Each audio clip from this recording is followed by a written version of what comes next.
নমস্কার, তনুর গল্প সম্ভারে আমি তনুশ্রী তোমাদের সবাইকে স্বাগত জানাই। আমার আজকের নিবেদন সবার পরিচিত সত্যজিৎ রায়ের একটি ছোট গল্প, ডুমনিগড়ের মানুষ খেকো।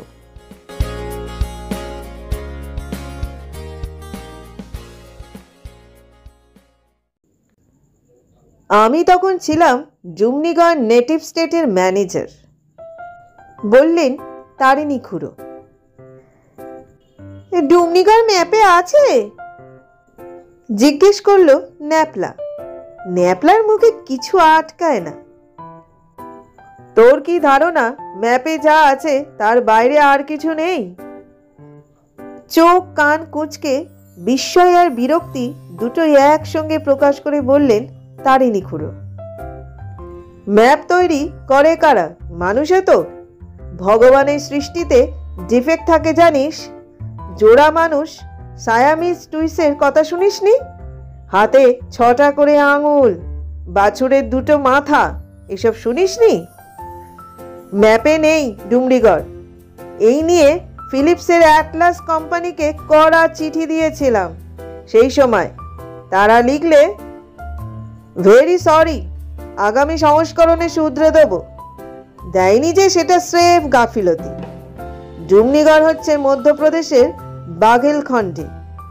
মাইহার অবধি ট্রেন, তারপর 132 কিলোমিটার পূর্বে গাড়িতে। ন্যাপলা চুপ মেরে গেল। আমরাও বাঁচলাম, কারণ তারিণী খুড়োর গল্প শোনার আগ্রহ আমাদের সকলের সমান ন্যাপলারও। খুড়ো আসলে আমাদের কেউ হন না, তবে খুব ছেলেবেলা থেকেই দেখে আসছি ইনি মাঝে মধ্যে আসেন আমাদের বাড়িতে। আমার জন্মের আগে বাবারা যখন ঢাকায় ছিলেন, তখন তারিণী খুড়ো ছিলেন আমাদের পড়শি। তাই খুড়ো, বাবারও খুড়ো, আমাদেরও খুড়ো। খুড়ো ছাড়া আর ওকে কেউ কিছু বলে বলে জানি না। বাবার কাছেই শুনেছি যে ভদ্রলোক নাকি চাকরির ধান্দায় সারা ভারতবর্ষ ঘুরেছেন, আর অভিজ্ঞতাও হয়েছে বিচিত্র রকম। কাজী গল্পের স্টক অঢেল। খুড়ো বলেন যে শুধু আর্টের খাতিরে যেটুকু কল্পনার আশ্রয় নিতে হয়, সেটুকু ছাড়া নাকি সবই সত্যি। গল্পের প্রথম লাইন বলে থেমে গেছেন খুড়ো, কারণ তার ফরমাস মতো দুধ চিনি ছাড়া চা এসে গেছে।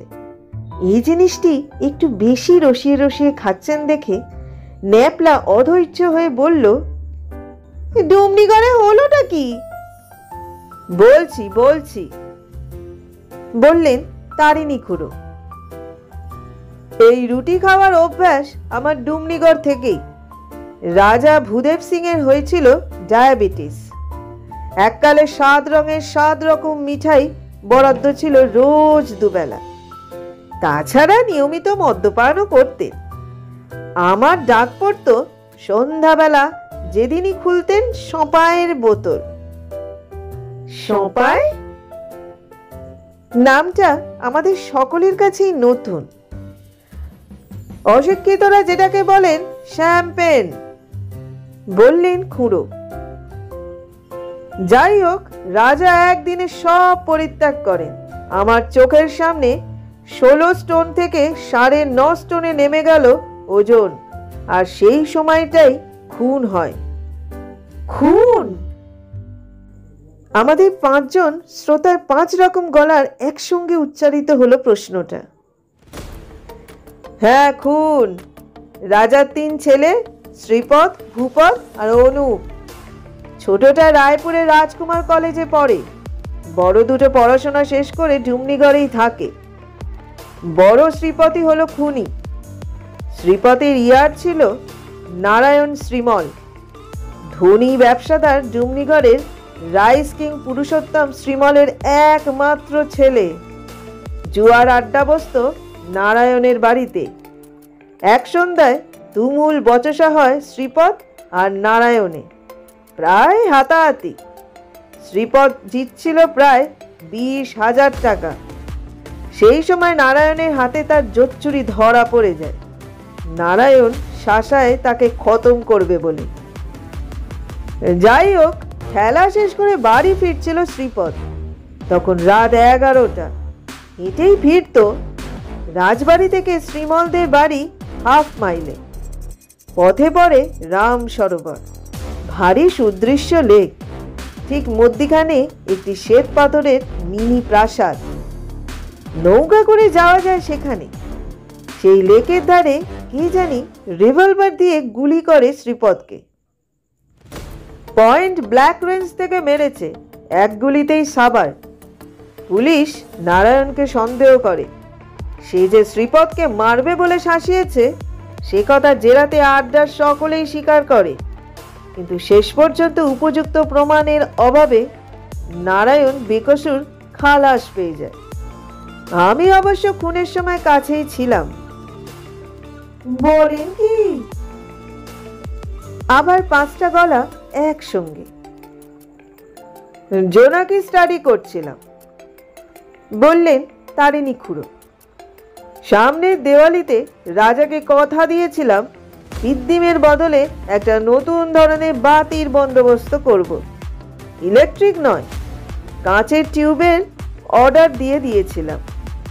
রাজবাড়ির যত ব্যালকনি আর যত বারান্দা সব কটার আলোসে আর রেলিংয়ের উপর টিউব বসানো থাকবে, আর তার মধ্যে ছাড়া থাকবে জোনাকি। অবশ্যই নিঃশ্বাস প্রশ্বাসের জন্য ফুটো থাকবে টিউবে। নির্ঘাত চমকপ্রদ ব্যাপার হতো। তবে বড় কুমারীর মৃত্যুর জন্য সেবার আর কোনো ঘটা হয়নি দেওয়ালিতে। আপনি খুনিকে দেখেছিলেন? জিজ্ঞেস করলো ন্যাপলা। না, দেখিনি। গুলি করে সে পালায়। তবে খুনের খবরটা আমিই দিই। আমি যদি অন্যমনস্ক হয়ে না থাকতাম তাহলে হয়তো খুনিকে হাতে নাতে ধরে ফেলতে পারতাম, কিন্তু সেটা হবার ছিল না। ফলে একটা জল জ্যান্ত অপরাধী চিরকালের মতো রেহাই পেয়ে গেল। তারিণী খুড়ো বিড়ি ধরাতে থেমেছে। আমরা মুখ চাওয়াচাই করছি। গল্প শেষ কিনা তাও বুঝতে পারছি না। এমন সময় খুড়ো আবার শুরু করলেন। এদিকে বড় ছেলের মৃত্যুতে রাজা আঘাত পেয়েছেন খুবই, আর তাতে অসুখও বেড়ে গেছে। এমন সময় একটা অন্য গন্ডগোল দেখা দিল। খুনের মাসখানেক আগে 2 আমেরিকান এসেছিল রাজার অতিথি হয়ে। আসল উদ্দেশ্য শিকার। জমনিগড়ের পূব দিকে পাহাড়ের শ্রেণী, আর তার পাদদেশে গভীর জঙ্গল, যাকে বলে হান্টার্স প্যারাডাইস। বহু বিদেশি শিকারী ডুমনিগড়ে এসে শিকার করে গেছে। রাজা তাদের জন্য ঢালাও বন্দোবস্ত করে দিয়েছেন। বিটাররা বন পিটিয়ে, কাশি ক্যানেস্তারা পিটিয়ে বাঘ এনে ফেলে দিয়েছে শিকারীদের সামনে, আর তারা হাতির পিঠ থেকে শার্দুল সংহার করে খুশি মনে দেশে ফিরে গেছে। এইবার ওই 2 আমেরিকানের একটি নাম স্যাঙ্গার 40 হাত দূর থেকে পরপর 2টি গুলি মেরেও বাঘকে জখমের বেশি কিছু করতে পারল না। একটা গুলি লাগলো লেজে আর একটা পিছনের পায়ের গোড়ালিতে।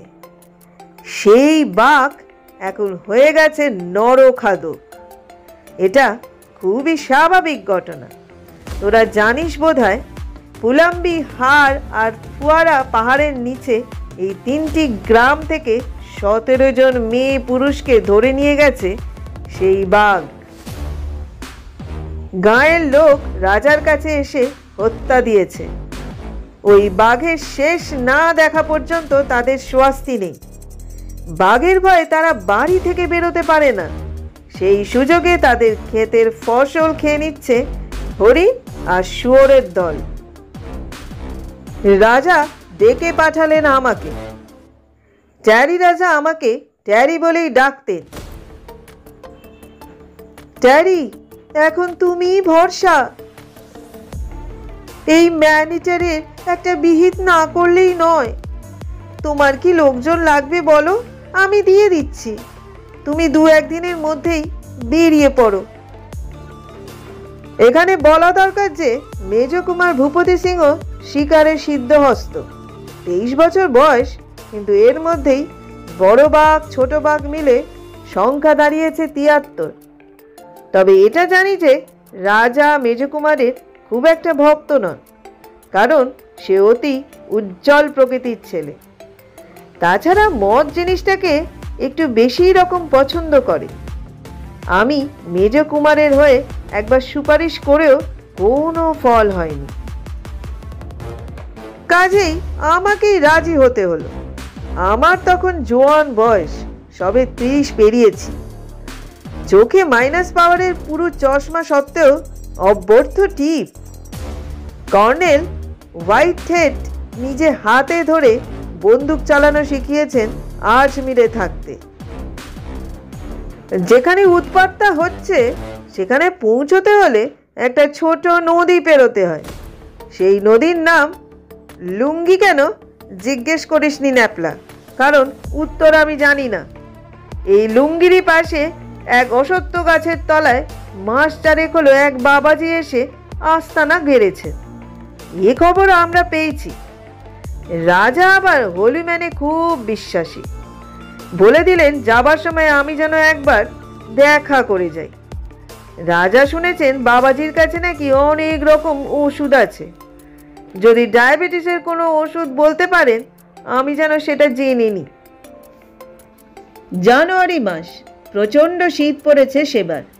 তারই মধ্যে ২টি বেয়ারা সমেত বেরোবার সব তোড়জোড় করে ফেললাম। রাজার কাছে বিদায় নিতে গিয়ে দেখি মেজকুমার বসে রয়েছেন তার ঘরে। বুঝলাম একটা কথা কাটাকাটির মাঝখানে গিয়ে পড়েছি। রাজা তখনও হাঁপাচ্ছেন এবং আমার সামনেই মেজকুমারকে কড়া কথা শুনিয়ে তাকে ঘর থেকে বিদায় করে দিলেন। বেরোবার মুখে কুমার আমার প্রতি যে দৃষ্টি হানলেন সেটা মোটেই প্রসন্ন নয়। বুঝলাম তাকে বাদ দিয়ে আমাকে বাঘ মারতে পাঠানো হচ্ছে, সেটা আদৌ ওর মনোপুত নয়। তবে সিদ্ধান্তটা তো আমার নয়, সেটার জন্য দায়ী স্বয়ং রাজা ভূদেব সিং। কাজেই আমার উপর চোখ রাঙানোর কারণটা বোধগম্য হলো না। লুঙ্গি নদী ডুমনিগড় থেকে ৩২ মাইল, অর্থাৎ আজকের হিসাবে ৫০ কিলোমিটার। তখন দ্বিতীয় মহাযুদ্ধ চলছে। তবে ডুমনিগড়ে জিপ আসেনি। রাজার একটা পুরনো ফোর্ট ছিল, সেটা ছিল খুব মজবুত। তাতে করেই পৌঁছে গেলাম ১ ঘন্টার ভেতর। শিকারের জন্য যাবতীয় যা কিছু দরকার সবই সঙ্গে এসেছে। নদী পেরিয়ে আরও যেতে হবে ১৭ মাইল। তার জন্য ফরেস্ট ডিপার্টমেন্টের গাড়ি থাকবে ওপারে। রেঞ্জার নিজেও থাকবেন। আমরা গিয়ে উঠব ফরেস্ট রেস্ট হাউসে। অবশ্যই ওপারে যাবার আগে একটা কর্তব্য সারতে হলো। উদাস বাবার আশ্রমে একবার ঢু দিতে হলো। গেরুয়াধারী বাবাজি শিষ্য শিষ্যা পরিবেষ্টিত হয়ে পর্ণ কুটিরের সামনে বাঘ ছালের ওপর বসেছেন। সামনে ধুনি জ্বলছে। চেহারাটি বেশ ভক্তি উদ্রেককারী। দাড়ি গোঁফ জটা সত্ত্বেও অনেক সাধুর চেয়ে বেশি পরিষ্কার পরিচ্ছন্ন। জঙ্গলি ভাব একেবারেই নেই। সাধু আমাকে দেখেই স্মিত হাস্য করে আইয়ে বলে তার সামনে একটা জায়গা দেখিয়ে দিলেন। আমি গিয়ে বসলাম। সাধু চেয়ে রইলেন আমার দিকে। ঠোঁটের কোণে সেই স্মিত হাসির রেশ। মনে মনে ভাবছি এত দেখার কি আছে। এমন সময় বাবাজি হঠাৎ বলে উঠলেন, বাঙালি। এবং যেভাবে যে উচ্চারণে বললেন তাতে বুঝলাম ইনি নিজেও বাঙালি। এতে অবাক হলাম বই কি, কারণ যেদিন থেকে বাবাজি আস্তানা গেড়েছেন সেদিন থেকে শুনছি এনার কথা, কিন্তু কেউ বলেনি ইনি বঙ্গ সন্তান। কি চাস তুই? এখানে বলে রাখি, বাবাজিদের এই হোলসেল তুই তোকারির ব্যাপারটা আমি মোটে বরদাস্ত করতে পারি না। তাই এনার প্রশ্ন শুনে ধাঁ করে মাথায় রক্ত উঠে গেল। বললাম, রাজার অনুরোধে তোর সঙ্গে দেখা করতে এলাম। বাবা কিন্তু আমার মুখে তুই শুনে মোটেই বিরক্ত বা বিচলিত হলেন না, বরং এবার যে কথাটা বললেন তাতে আমি হকচকিয়ে গেলাম তো বটেই, সেই সঙ্গে বেশ খানিকটাও নত হয়ে গেলাম। রাজার জন্য আমি ওষুধ দিচ্ছি, বলিস চিন্তা করার কিছু নেই, অসুখ সেরে যাবে, তবে পুত্র শোক থেকে রেহাই নেই। বড়টা গেছে, পরেরটাও যাবে। ছোটটি ভালো ছেলে, সেই বাপের মুখ রাখবে, তবে রাজত্ব নেই কপালে, কারণ রাজা আর থাকবে না দেশে, দেশ স্বাধীন হয়ে যাবে। আমি কি বলবো ভেবে পাচ্ছি না। এমন সময় বাবাজি বললেন, তোর জন্য ওষুধ আছে।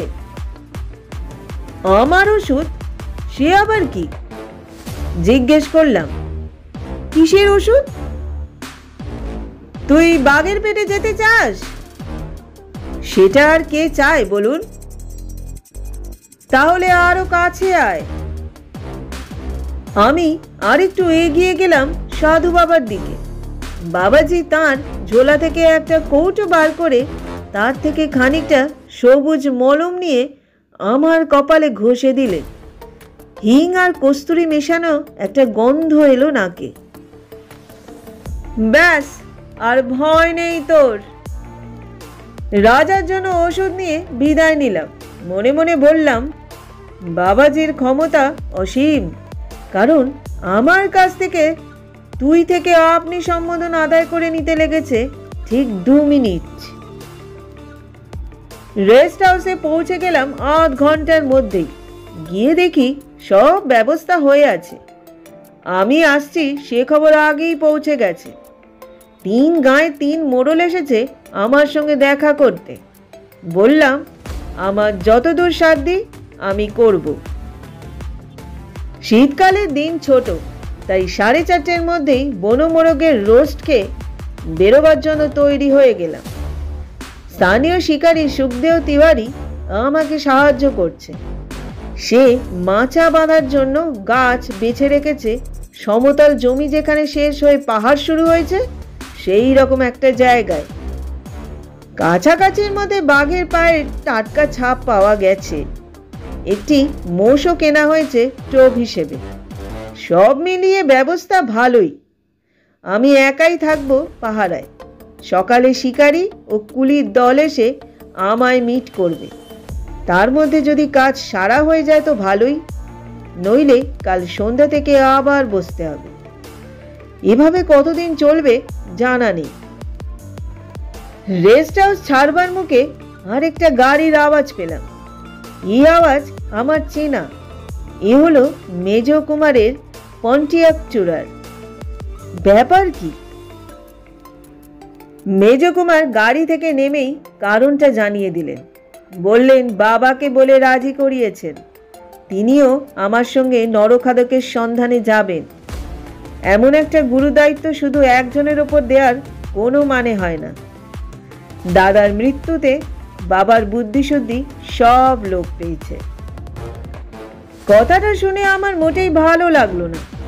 রাজা সত্যি অনুমতি দিয়েছেন কিনা জানার কোনো উপায়ও নেই।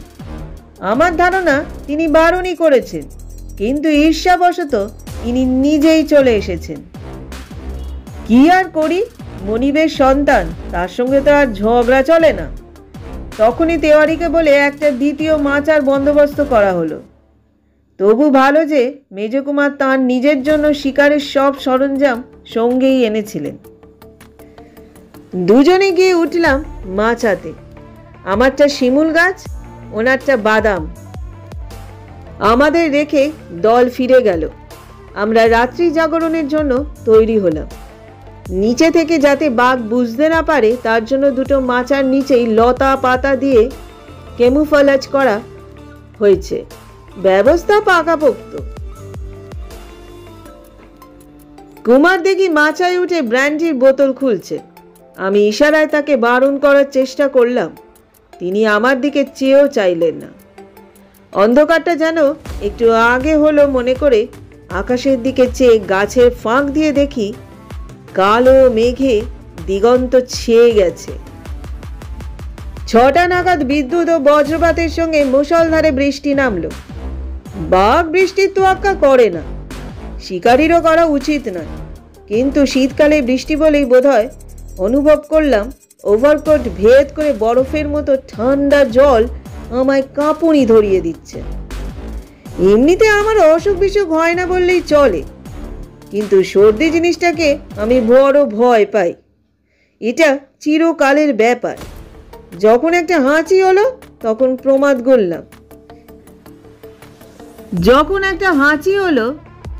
প্রমাদ গুললাম। মাচায় বসা শিকারী পক্ষে হাঁচি কাশি যে কি সর্বনেশে ব্যাপার তা বোধহয় তোদের বুঝিয়ে বলতে হবে না। তাছাড়া হঠাৎ মনে পড়ে গেল, ছেলেবেলায় এক জ্যোতিষী বলেছিল আমার অপঘাতে মৃত্যু হতে পারে।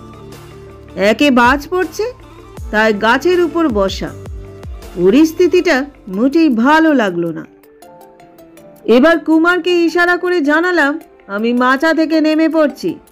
আজ আর ম্যান ইটারের সঙ্গে মোকাবিলা হবে না, কারণ এই হাঁচি শুনে তিনি আর এই তল্লাটে আসবেন না। নিচে মোষটা জলে ছটপট করছে, আর গলায় বাঁধা ঘণ্টা অনবরত টিং টিং করছে। মাচা থেকে নামতে নামতে মনে হলো মেজ কুমারের ভাগ্য ভালো, নরখাদক সংহারের ক্রেডিটটা হয়তো তিনি একাই পাবেন। আমার এখন আশ্রয় নেওয়া ছাড়া গতি নেই। এই বৃষ্টিতে ভিজলে নিউমোনিয়া অবধারিত। জঙ্গলের দুর্ভেদ্য অন্ধকারে বিদ্যুতের ঝলকানি মাঝে মাঝে পথ দেখিয়ে দিচ্ছে। আমি টর্চের সাহায্য না নিয়ে এগিয়ে চললাম যেদিকে পাহাড় সেই দিকে। হাতে বন্দুকটা নিয়েছি, কারণ সেটা যে প্রয়োজন হবে না এমন কোনো গ্যারান্টি নেই। পাহাড়ের গায়েও গাছপালা ঝোপঝাড়ের অভাব নেই। তারই মধ্যে দিয়ে আঁচড় প্যাঁচড় করে উঠে গিয়ে হঠাৎ সামনে একটা ঘোর অন্ধকার কি যেন এসে পড়ল। বিদ্যুতের আলোতেও যখন সে অন্ধকার দূর হলো না, তখন বুঝলাম সেটা একটা গুহার মুখ। গিয়ে ঢুকলাম ভিতরে। মাথার ওপর বাড়ি বর্ষণ দূর হলো, বাঁচা গেল। শেল্টার পেয়ে গেছি। পকেট থেকে টর্চ বার করে সামনে ফেলে বুঝলাম গুহার অপর দিকের দেয়াল টর্চের আলোর নাগালের বাইরে। কমপক্ষে 500 লোক এই গুহায় আশ্রয় নিতে পারে। আলোতেই দেখলাম সামনেই একটা মাঝারি আকারের পাথরের চাই। সেটাতে পিঠ দিয়ে বসলাম গুহার মেঝেতে। বাইরে সমানে বৃষ্টি হয়ে চলেছে। বিদ্যুতের আলোতে বুঝতে পারছি পাহাড়ের গা দিয়ে জলের ধারা নেমে এসে গুহার মুখের সামনে একটা ছোটখাটো জলপ্রপাতের সৃষ্টি করেছে। পকেটে সিগারেট দেশলাই ছিল। সেটা এই অবস্থায় ব্যবহারযোগ্য হবে কিনা ভাবছি, এমন সময় তড়িৎ ঝলকানিতে একটা ব্যাপার দেখে চমকে উঠলাম। একটি লোক এসে গুহার ভিতর ঢুকলো। লোকটির সামান্য খুঁড়িয়ে আঁটা থেকে বুঝতে পারলাম ইনি মেজ কুমার। তার 7 বছর বয়সে পায়ের পাতার উপর দিয়ে চলে যায় বাপের রোলস রয়েস গাড়ি। সাহেব ডাক্তার মেজর স্টেভিংসের অস্ত্রোপচারের ফলে পা সেরে যায় ঠিকই, কিন্তু ডান পায়ের তুলনায় 1 ইঞ্চি ছোট হয়ে যায়। তার ফলেই এই খোঁড়ানো। মেজ কুমারের অন্ধকার দেহ আমার দিকে এগিয়ে এসে আমার পাশেই বসলো। একটা মোটকা গন্ধ কিছুক্ষণ থেকে পাচ্ছিলাম। তার সঙ্গে এবার হ্যান্সি ব্র্যান্ডির গন্ধ যোগ হলো। তারপর অনুভব করলাম গরম নিঃশ্বাস পড়ছে আমার মুখের ওপর। তারপর মেজ কুমারের কণ্ঠস্বর প্রবেশ করলো আমার কানে। শত্রু শেষ রাখতে নেই জানো? বলে কি লোকটা? আমি ওর শত্রু হতে যাব কেন? তোমাকে যখন আমি দেখে চিনেছি সেই রাতে, তখন তোমারও আমাকে দেখা এবং চিনে ফেলাটা আশ্চর্য নয়। কোন রাতে সেটা কি বলে দিতে হবে? ইমলি গাছের নিচে দাঁড়িয়েছিলে তুমি। দাদা ফিরছিল শ্রীমলের বাড়ি থেকে। আমার গরম লাগতে শুরু করেছে। ওভারকোটটা খুলে ফেলতে পারলে ভালো হয়। এই মেজ কুমারী তাহলে হত্যাকারী, নারায়ণ শ্রীমল নয়? দাদাকে হটিয়ে নিজে গদিতে বসার লোভ, যেমন আরো অনেক রাজ পরিবারই হয়ে থাকে। কিন্তু আমায় সে চিনল কি করে সে রাতে? উত্তর এলো মেজকুমারের মুখ থেকেই। ত্রয়োদশীর চাঁদ উঠেছিল তখন। তোমার চশমার কাঁচ চকচক করছিল সেই আলোয়। এত পুরো কাঁচ ও তল্লাটে আর কারণ নেই। আমি চুপ করে আছি। আমার চোখের পাওয়ার -9। এই চশমাই আমাকে বিট্রে করল। একটা খুট করে শব্দ পেলাম। মেজকুমারের টোটা ভরা রাইফেল উঁচিয়ে উঠেছে। ওর ও আমার মধ্যে ব্যবধান 2 হাতের। ওই বাঘমারা 12 বোরের আগ্নেয়াস্ত্র এই দূরত্ব থেকে আমার উপর প্রয়োগ করলে আমার দেহ শত টুকরো হয়ে ছড়িয়ে পড়বে গুহার চারিদিকে। কিন্তু ওটা কি? একজোড়া জ্বলন্ত মার্বেল এগিয়ে আসছে আমার দিকে মেজকুমারের পিছন থেকে, আর তার সঙ্গে সেই মোটকা গন্ধ। Say your prayers mister Banerjee. বিদ্যুতের আলোতে বন্দুকের ইস্পাতের নল ঝিলিক দিয়ে উঠল, আর পর মুহূর্তেই একটা ভারী ধাতব শব্দে বুঝতে পারলাম বন্দুক গুহার মেঝেতে আছড়ে পড়েছে। একটা গোঙানির শব্দ ক্রমে দূরে সরে গেল, আর সেই সঙ্গে জ্বলন্ত মার্বেল দুটো। আমি কাঠ হয়ে বসে রইলাম। ক্রমে বজ্রবিদ্যুতের তেজ কমে এলো। বৃষ্টির শব্দ থেমে এলো। বোধহয় নার্ভাস ট্রেনের দরুন, কিংবা হয়তো জ্বর ছিল শরীরে, এই ঘটনার কিছুক্ষণ পরেই ঘুমিয়ে পড়ি। যখন ঘুম ভাঙল তখন ভোর হয়ে গেছে। গুহাটা যে কত বড় সেটা এখন বুঝতে পারলাম। আমি যেদিকে বসা তার বিপরীত দিকের দেয়ালের সামনে পড়ে আছে মেজকুমারের আধ খাওয়া মৃতদেহ, কিন্তু নরখাদকের কোনো চিহ্ন নেই। গুহার বাইরে একটা পাথর খণ্ডের আড়ালে ঘাপটি মেরে বসে রইলাম হাতে বন্দুক নিয়ে। একটু খুঁতখুঁত ভাব ছিল মনে, কারণ এটা জানি যে বাঘ সুযোগ পেয়েও আমাকে খায়নি, সেটা বাবাজির মলমের জন্যই হোক বা অন্য যে কোনো কারণেই হোক। শুধু তাই নয়, আমাকে নিশ্চিত মৃত্যুর হাত থেকে সে রক্ষা করেছে। তবে গ্রামের লোকেরা যে লাঞ্ছিত সে কথা তো মিথ্যে নয়। তাই মন থেকে মমতা দূর করে দাঁতে দাঁত চেপে বসে রইলাম। 8টা পর্যন্ত বসে থেকেও যখন বাঘের দেখা পেলাম না, তখন অগত্যা ফিরতি পথ ধরলাম। মাছার কি অবস্থা দেখতে হবে গিয়ে। সেখানে চায়ের ফ্লাস্ক, জলের বোতল, বালিশ, কম্বল ইত্যাদি অনেক কিছুই রয়েছে। জায়গাটা খুঁজে পেতে অসুবিধা হলো না, কিন্তু যা দেখলাম তাতে চক্ষু ছানা বড়া। মাচা সমেত শিমুল গাছ বজ্রপাতে ঝলসে গেছে, আর তার পাশেই পড়ে আছে মৃত মোষ, আর তার কাঁধে দাঁত বসানো মৃত নরখাদক। সে এক বিচিত্র ছবি। মানুষের হাতের বন্দুকের চেয়ে 1000 গুণে বেশি শক্তিশালী আগ্নেয়াস্ত্রের শিকার হয়েছে এরা, সেটা আর বলে দিতে হয় না। ফেরার পথে বাবাজিকে ধন্যবাদ দিতে গিয়েছিলাম, কিন্তু তার সঙ্গে দেখা হলো না। তার পর্ণকুটির ভাসিয়ে নিয়ে গেছে লুঙ্গি নদী গত রাত্রের বৃষ্টিতে। তিনি নিজে নাকি একটি সেগুন গাছে চড়ে রক্ষা পেয়েছিলেন, কিন্তু আপাতত সর্দি জ্বরে কাবু হয়ে এক শিষ্যের বাড়িতে আশ্রয় নিয়েছেন।